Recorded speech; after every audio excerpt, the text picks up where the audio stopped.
आप सभी का फिर से स्वागत है। हम पढ़ रहे थे आपका शब्द शुद्धिकरण, जिसमें हमने 3 नियम पढ़ लिए थे। पहला, करण से पहले ई की मात्रा बड़ी आती है, उपसर्ग के साथ ऐसा नहीं होता। दूसरा नियम पढ़ा था हमने उत्तक्षिप्त वर्णों का अड़य और अढ़े का नियम। और तीसरा पढ़ा था हमने अनुस्वार और आपके अनुनासिक वर्णों का। तो आगे हम बढ़ते हैं, शब्द शुद्धिकरण का चौथा नियम है आज।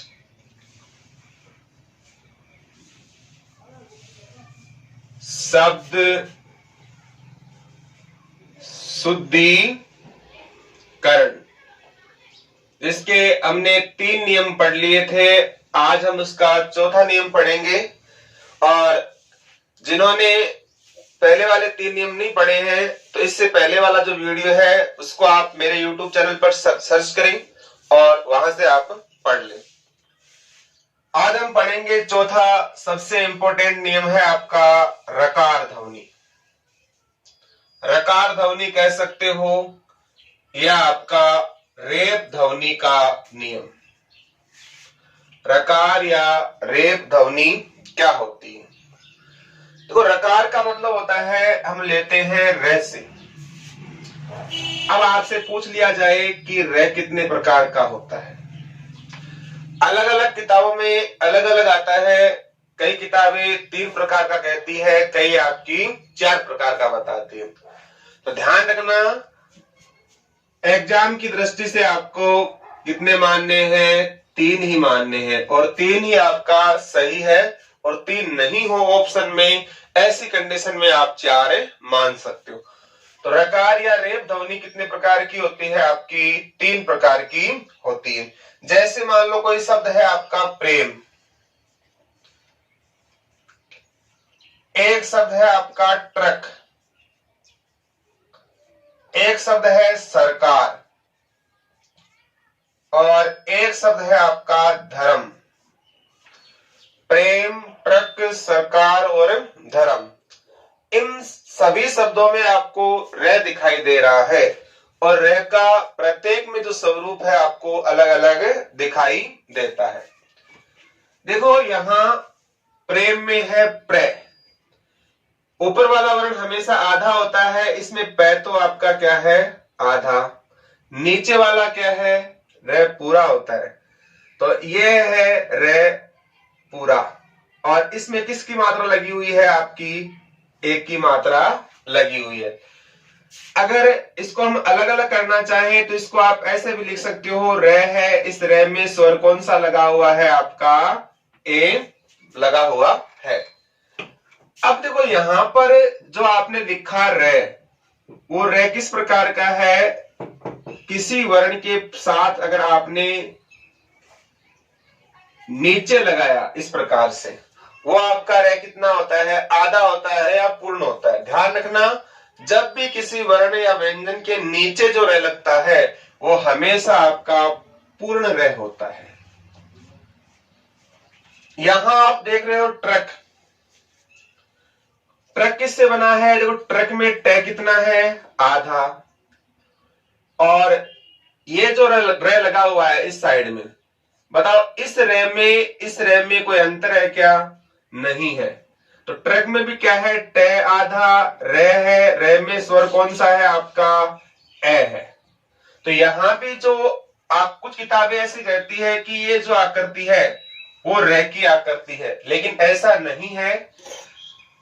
वे वर्ण जिनका पेंदा नीचे से गोल होता है, जैसे मान लो आपका ड है, आपका ट है, अगर किसी वर्ण को आधा करते हैं तो उसके नीचे हलंत लगाया जाता है। और यहां पर जो र है, र की आकृति इस साइड में लगती है, तो इस साइड में जो लगता है वो तो आपका क्या है? र। और इस तरफ जो लगाया हुआ आपका क्या है? अर्धाक्षर या हल चिन्ह कह सकते हैं, हलंत। ये कौन सा चिन्ह है? आपका हल चिन्ह या हलंत है। तो ध्यान रखना, ये र और ये र दोनों आपके सिमिलर है, चाहे ट्रक हो, चाहे ड्रम हो, चाहे राष्ट्र हो। इन किताबें इन दोनों र में क्या करती है? आपकी अंतर करती है। इसी प्रकार से 4 प्रकार के हो जाते हैं। वरना ये सामान्यतः रे कितने प्रकार के रहते हैं आपके? 3 प्रकार के ही होते हैं। अब सरकार में रे कितना है आपका? डायरेक्टली रे कितना दे रखा है आपका? पूरा। तो ये रे भी कितना है आपका? पूर्ण है। धर्म, धर्म में पहले क्या है बताओ आपका? ध, ध में स्वर कौन सा है आपका? है। और ध्यान रखना जो ऊपर रे लगता है वो रे कितना होता है आपका? अर्धाक्षर। तो ये जो मात्रा है वो भी किसकी है? रे की है। लेकिन ये रे कितना होता है आपका? आधा होता है। तो ध्यान रखना रे 3 प्रकार से होते हैं। अगर किसी वर्ण में स्वर साथ जुड़ा हुआ हो, यहां इसमें व्यंजन के साथ स्वर क्या है? साथ है। और उसके बाद अगर आधा रे हो तो वह आधा रे कहां आता है आपका? ऊपर आता है। और ऊपर भी कहां आता है? उसके अगले वाले वर्ण पर। और ध्यान रखना अगला वर्ण आधा नहीं होना चाहिए, पूर्ण होना चाहिए। और ये रे अपने आप में क्या है? कंप्लीट, पूरा है। और अगर कोई वर्ण व्यंजन पहला आधा है और उसके बाद में अगर रे पूरा है तो ऐसी कंडीशन में वो रे उस वर्ण के नीचे आएगा। जैसे मान लो क आधा है आपका, इसके नीचे रे लगाना है तो रे कहां आएगा? इसके नीचे, यहां पर। इसमें क तो आपका आधा है और रे कितना है आपका? पूरा। जैसे मान लो आपका च है और च के साथ क्या लगाना है आपको? रे। तो क्या बन जाएगा आपका? च। तो रकार या रेप ध्वनियां कितने प्रकार की होती है आपकी? 3 प्रकार की होती है। अब देखो रकार ध्वनि या रेप ध्वनि इसका उच्चारण कैसे होता है? देखो ये र है, इसका उच्चारण हम पूरा ही करते हैं, सरकार। यहां प्रेम में प आधा है, प, इसको पूरा नहीं बोलेंगे, प्रेम, प्रेम। तो रे पर क्या देंगे? बल देंगे। रे कितना है यहाँ पर? पूरा, क्योंकि रे के साथ क्या है आपका? स्वर है, प्रेम। ट्रक, तो ट आधा है, रे के साथ स्वर क्या है आपका? है। और ध्यान रखना जहां पर आधा रे लगता है उसका उच्चारण हमेशा जिस वर्ण पर लगता है उससे पहले होता है। जैसे रे कहां लगा आपका? मैं पर। हम बोलेंगे क्या? ध रे में, धर्म, धर्म। तो इस ध के बाद बोलेंगे और जिस वर्ण पर लगता है उससे पहले उसका उच्चारण किया जाता है। एग्जाम में जो प्रश्न आता है वो पूछते हैं आपको आशीर्वाद सही कौन सा है? आशीर्वाद सही ये है आपका या फिर आशीर्वाद सही ये है? अब देखो हम क्या बोलते हैं इसको? आशीर्वाद बोलते हैं या आशीर्वाद बोलते हैं? आशीर्वाद। तो जहां रे लगता है उसका उच्चारण उससे पहले होता है। जैसे मान लो ये रे कहां लगा हुआ है? से पर। तो अगर इसको बोलेंगे तो इसका उच्चारण इस से पहले होगा, आ रे सी वाद, आशीर्वाद हो गया है। इसका मतलब गलत है। क्या बोलते हैं? आशीर्वाद, आ सी रे वाद। तो ध्यान रखना जिस वर्ण पर र लगता है उसका उच्चारण हमेशा उससे पहला ही किया जाता है। तो एग्जाम में कई बार पूछते हैं रे कि कहां लगाना है और हम गलती से वह के स्थान पर कहां लगा देते हैं? से। एक तो ये सब आता है एग्जाम में। ये क्या है आपका? मुहर्रम। ध्यान रखना मुहर्रम में जो रे आता है वो किस पर आता है? रे पर आता है पर नहीं आता। और एग्जामिनर इतनी गलती करता है कि वो रे उठाकर कहां लगा देता है आपका? है पर। और पूछता है निम्न में से कौन सा शब्द आपका अशुद्ध है? तो मुहर्रम बोलते हैं या मुहर्रम बोलते हैं? मुह है रे में, मुहर्रम। ध्यान रखना कोई भी शब्द हो उसका उच्चारण जहां होता है रे का वो उस रे से पहले बोला जाता है। जैसे मान लो आपका शब्द है मुहूर्त। मुहूर्त में मुंह छोटा आएगा, हु बड़ा आएगा और रे कहां पर आएगा आपका? तय के ऊपर आएगा, मुहूर्त। अगर एग्जामिनर क्या करता है इस रे को उठाकर कहां लिख देता है आपका? है पर लिख देता है, वो आपका गलत है। ध्यान रखना अनुग्रह। कई बार क्या होता है ये शब्द एग्जाम में बहुत आते हैं। एक तो आपका आता है अनुग्रह। अनुग्रह में क्या लगा हुआ है आपका? रे लगा हुआ है। और एक होता है आपका अनुगृहित, ध्यान रखना, अनुग्रह भी सही है और आपका अनुग्रहित भी सही है। एग्जामिनर क्या करता है, इस रे के स्थान पर री लगा देता है और इस री के स्थान पर रे लगा देता है या मात्रा छोटी बड़ी कर देता है। तो अगर किसी शब्द में रे संबंधी गलती है, चाहे वो रे कोई सा भी हो, आपका आधा हो चाहे पूर्ण हो, वहां रकार या रेप संबंधी ध्वनि अशुद्धि मानी जाती है। कई बार पूछ लेते हैं एग्जाम में, कोई शब्द दे दिया आपका आशीर्वाद और पूछ लिया इसमें अशुद्धि कैसी है, ऑप्शन में आ गया व्यंजन लोप अशुद्धि है, स्वरागम अशुद्धि है, रकार संबंधी अशुद्धि है या संयुक्त वर्ण संबंधी अशुद्धि है। तो ध्यान रखना, जहां भी कहीं रे की गलती हो, ऐसी अशुद्धियां किस में आती है, रकार या रेप संबंधी अशुद्धि आती है। जैसे संग्रह, संग्रह में रे कहां आएगा, ग के नीचे संग्रह, और एक होता है संग्रहित, संग्रहित। वैसे ही आपका क्या है, जागृत और आपका जागृति। ध्यान, संग्रह में ग के नीचे क्या आएगा, रे, यहां क्या आएगा आपका री, यहां रे और यहां क्या आएगा आपका री।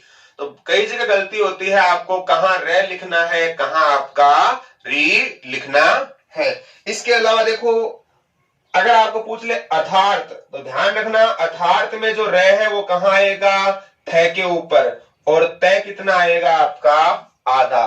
तो यहां गलती क्या करते हैं, रे कहां लिख देते हैं, आपका तय पर लिखकर पूछ लेते हैं। अथार्थ आपका यही सही है। जो भी लिख रहा हूं वो शब्द आपके क्या है, शुद्ध शब्द है। इनके अलावा अगर आपके लिखे आएंगे तो अशुद्ध माने जाएंगे। और ये भी ध्यान रखना, अथार्थ में तय कितना होता है, आपका अर्धाक्षर होता है। जैसे मान लो आपका शब्द है स्रोत, स्रोत ही सही होता है। और एग्जामिनर क्या पूछता है आपको, सत्रोत, सत्रोत। तो ध्यान रखना, सत्रोत शब्द है वो आपका क्या है, गलत है। सही शब्द क्या होता है, आपका स्रोत माना जाता है। जैसे मान लो शब्द है अहर्निश, अहर्निश में रे कहां आएगा, आपका न के ऊपर आएगा। ध्यान रखना, व्यंजन संधि है इसमें आपका अहन प्लस निशा, अहन प्लस निशा व्यंजन संधि है। यहां पर अहन का अहर बनता है, निशा कन्वर्ट होकर निस में होता है। अहन यानी दिन, निशा यानी रात। तो अहर निशा नहीं होता है, अहर निस होता है। तो ये भी आपका क्या है, अहर निस ही सही है। जैसे शब्द है आपका पुनर्जागरण, पुनर्जागरण में रे कहां आएगा, आपका जय के ऊपर आएगा, न के आपका न के ऊपर आएगा, पुनर्जागरण। जैसे आपका शब्द है अंतर्देशी या अंतरराष्ट्रीय, तो अंतरराष्ट्रीय,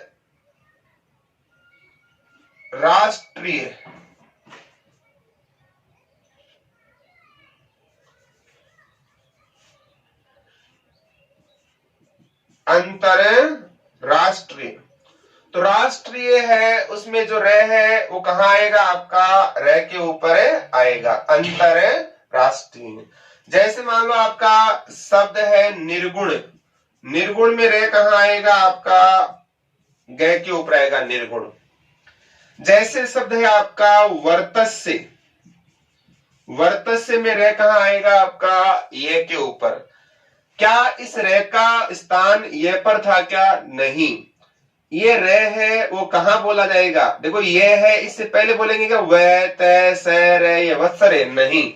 इसको हम क्या बोलेंगे, व र त स, ये वर्तस्य।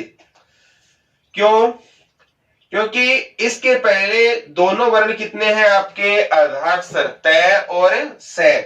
और ये जो रे है कैसे, व आधा रे त स, ये वर्तस्य। और इस रे का वास्तविक स्थान तो कहां था, आपका व के बाद में था। आना कहां चाहिए था, तय पर आना चाहिए था, लेकिन तय भी आधा है और स भी क्या है, आपका अर्धाक्षर है। तो अगर किसी वर्ण में रे जहां आए, वो वर्ण अगर आधे हैं तो ऐसी कंडीशन में वह रह आगे वाले व्यंजन पर स्थायी होगा। तो कभी भी रह है वो अर्धाक्षर के ऊपर नहीं आता है। तो ध्यान रखना, एक ऐसा है आपका रकार संबंधी नियम। तो रकार या रेप ध्वनियां कितने प्रकार की होती है आपकी? 3 प्रकार की होती है। स्क्रीनशॉट ले लो इसका। तो एक चौथा नियम है रकार या रेप संबंधी अशुद्धि। आगे पढ़ते हैं।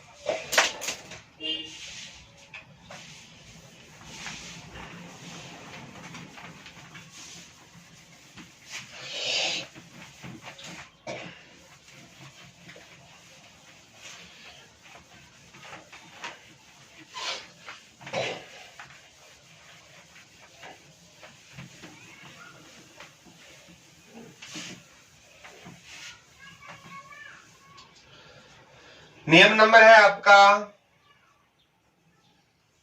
5वां। अगर मान लो कोई एक वचन शब्द है और एक वचन शब्द के अंत में बड़े ई और बड़े ऊ की मात्रा है।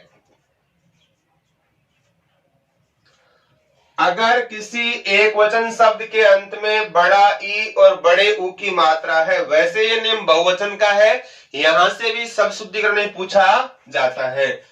और अगर आप इसका क्या बनाते हो? बहुवचन बनाते हो, तो ध्यान रखना बड़ा ई है वो क्या बन जाएगा? छोटा ई। और बड़ा ऊ है वो छोटे ऊ में परिवर्तन हो जाता है।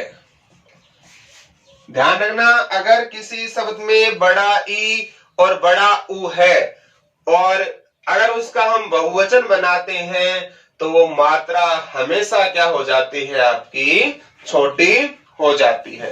तो ये भी इंपॉर्टेंट नियम है कि बड़े ई को छोटे ई में कन्वर्ट करेंगे और बड़े ऊ को आपके छोटे ऊ में कन्वर्ट करेंगे। जैसे मान लो आपका नारी शब्द है, नारी में ई क्या है? बड़ा है। हमें क्या करना है? इसका वचन परिवर्तन करना है। तो नारी, री क्या हो जाएगा आपका? छोटा, नारियां। जैसे मान लो आपका शब्द है पत्नी, पत्नी में नी क्या आता है आपका? बड़ा आता है। और अगर इसका हम बहुवचन बनाते हैं तो नी क्या हो जाएगा आपका? छोटा हो जाएगा, पत्नियां। जैसे आपका शब्द है स्त्री, स्त्री में क्या है? त्री बड़ा है और इसका त्री क्या हो जाएगा आपका? छोटा हो जाएगा, स्त्रियां। जैसे आपका शब्द है दवाई, दवाई में ई क्या है? बड़ा। और दवाई इया लिखोगे तो ई क्या हो जाएगा आपका? छोटा।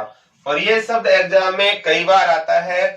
और अधिकांश जो मेडिकल होते हैं, 99% मेडिकल स्टोर पर जो दवाइयां हैं वो आपका इस प्रकार से लिखा हुआ होता है।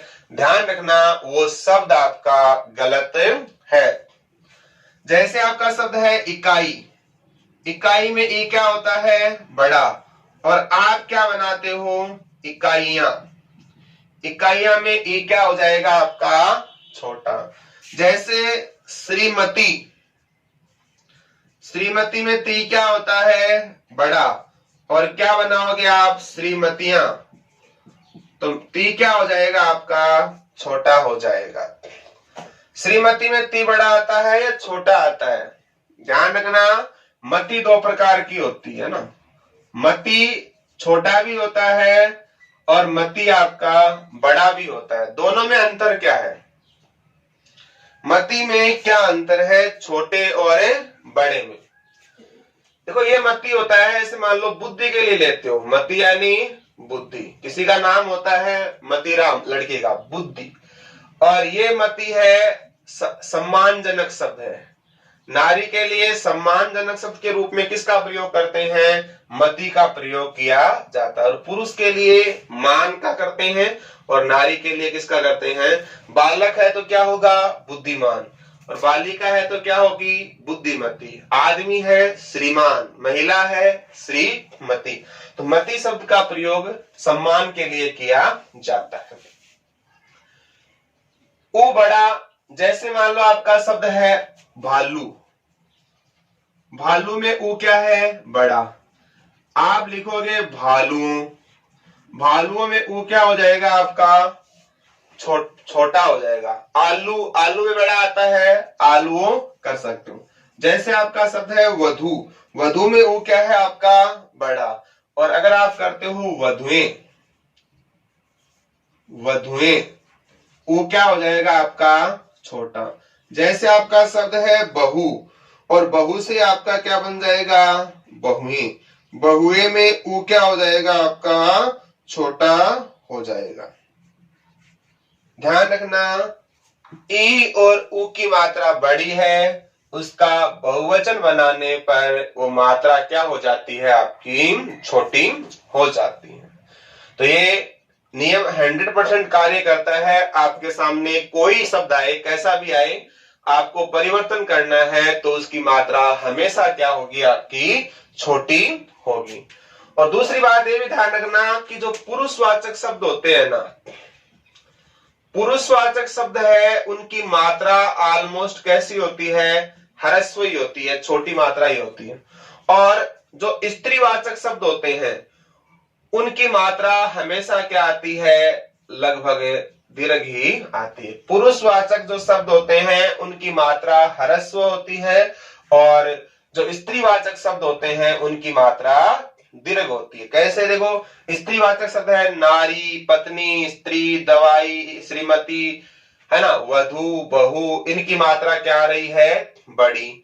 और अगर कोई शब्द पुरुषवाचक होता, उनकी मात्रा क्या आती, छोटी। जैसे मान लो पति है, पति में मात्रा क्या आएगी आपकी, छोटी। जैसे मान लो वर है, पुरुषवाचक शब्द है, ऐ है। और जैसे आपका नर है, नर में भी क्या है, ए है।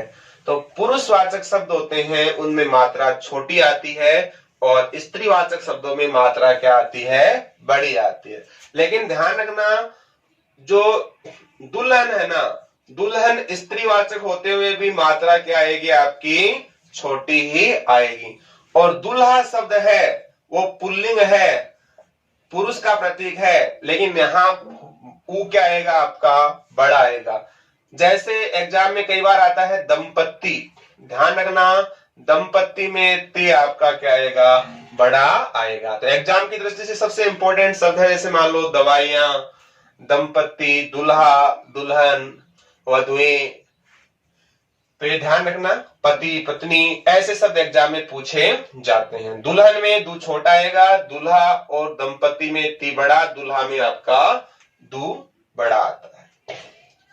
दूल्हा शब्द है, इसको तत्सम रूप में बोलते हैं आपका दुर्लभ। दूल्हा शब्द का तत्सम शब्द होता है आपका दुर्लभ। दूर यानी कठिन, लब यानी प्राप्त होना। जो बड़ी ही कठिनाई से प्राप्त हो सके उसे दुर्लभ कहा जाता है। और वैसे सामान्य देखिए, दुर्लभ शब्द का विलोम क्या होता है आपका, सुलभ होता है। और कहते हैं प्राचीन समय में दूल्हे बड़े नसीब वालों को मिलते थे, इसीलिए उसे क्या कहा जाता है, दुर्लभ कहते थे। दूल्हे को आप क्या बोलते हो, वर कहा जाता है। और वर का ही जो लिंग चेंज है क्या बन जाएगा आपका, वर वधु। दूल्हा का दुल्हन, विलोम शब्द। स्क्रीनशॉट ले सकते हो इसका। तो ये पांचवा नियम है, एक वचन के अंत में बड़ा ई हो और बड़ा ऊ हो तो मात्रा हमेशा छोटी होती है। पुरुषवाचक में मात्रा छोटी आती है, स्त्रीवाचक में मात्रा बड़ी आती है।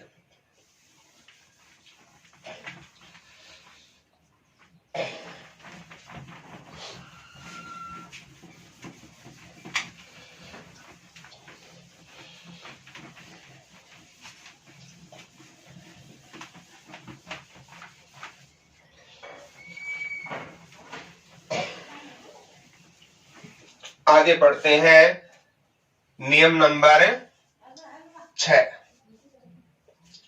छठा नियम है कि जो कारक चिन्ह होते हैं,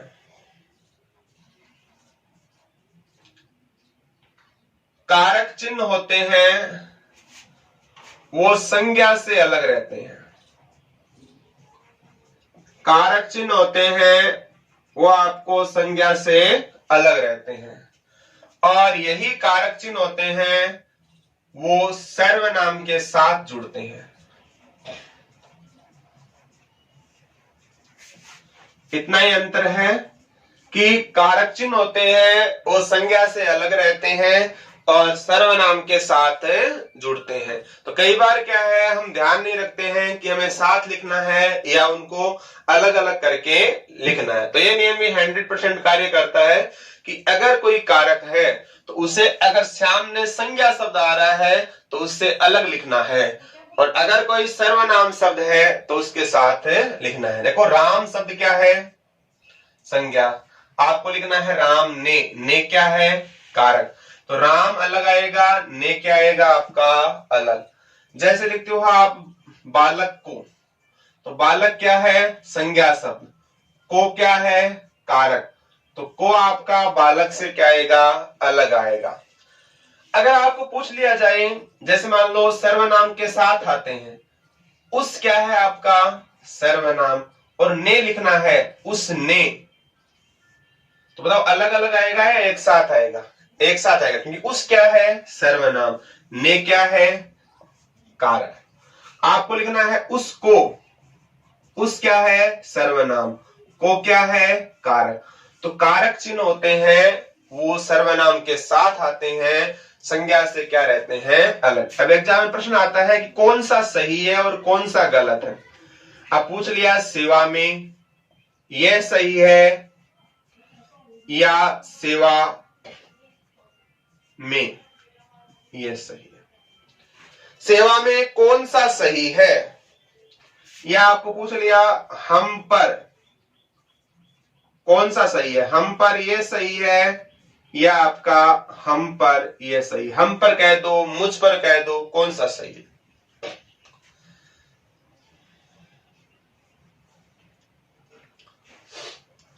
अब आप अधिकांशतः जो प्रार्थना पत्र लिखते हो उसमें सेवा में ऊपर वाला लिखते हो, एक साथ लिखते हो। ध्यान रखना यह सेवा में गलत है। क्यों गलत है, क्योंकि सेवा शब्द क्या है, संज्ञा है या सर्वनाम, संज्ञा है। सेवा क्या है संज्ञा, और में क्या है कारक। अधिकरण में पर, में क्या है कारक। तो संज्ञा से कारक क्या रहेंगे आपके अलग रहेंगे। तो सेवा अलग आएगा, में अलग आएगा। जबकि 99% जो किताबें हैं उनमें सेवा में एक साथ दिया हुआ होता है, जो आपका गलत है।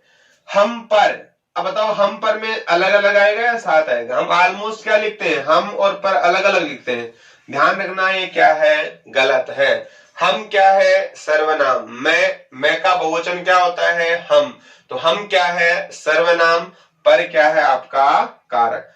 तो हम और पर दोनों क्या आएंगे आपके एक साथ आएंगे। तो जहां अगर एक कारक है तो ध्यान रखना वो हमेशा सर्वनाम के साथ जुड़ के आएगा, संज्ञा से अलग रहेगा।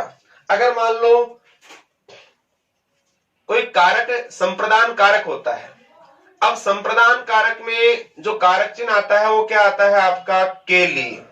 अब इसमें कारक है लेकिन दो अलग अलग पदों के रूप में है। ऐसी कंडीशन में से आपका सर्वनाम है उस, आपको लिखना है उसके लिए। तो पहला कारक है वो उसके सर्वनाम के साथ जुड़ेगा, और आगे वाला है वो उसके क्या रहेगा अलग रहेगा। इसका मतलब यहां पर है अधिकरण कारक का कौन सा होता है, अधिकरण कारक में होते हैं में, एक तो आता है में और एक आता है पर। उस में, उस पर है ना, हम पर। तो ध्यान रखना ये अकेला कारक है, इसलिए हमेशा सर्वनाम के साथ आएगा। तो प्रार्थना पत्र में हम गलती करते हैं यहां पर। दूसरी गलती कहां करते हैं, प्रार्थना पत्र में हम लिखते हैं श्रीमान प्रधानाचार्य, श्रीमान प्रधानाचार्य। क्या यह आपकी दृष्टि से सही है। ध्यान रखना ये भी आपका क्या है गलत है। गलत कैसे है कि आपको किस प्रधानाचार्य के साथ क्या नहीं लगाना है, श्रीमान नहीं लगाना है। क्यों नहीं लगाना है, इसका पीछे कारण क्या है। बताओ श्रीमान शब्द है किसके लिए लगाते हो आप? प्रधानाचार्य व्यक्ति है या पद है? पद है। और श्रीमान शब्द है वो किसके लिए आता है? आपका व्यक्ति के लिए। जैसे श्रीमती शब्द है, आप श्रीमती मंजू, श्रीमती राधा, श्रीमती, तो कोई महिला का नाम है उसके लिए क्या लगाते हो? श्रीमती।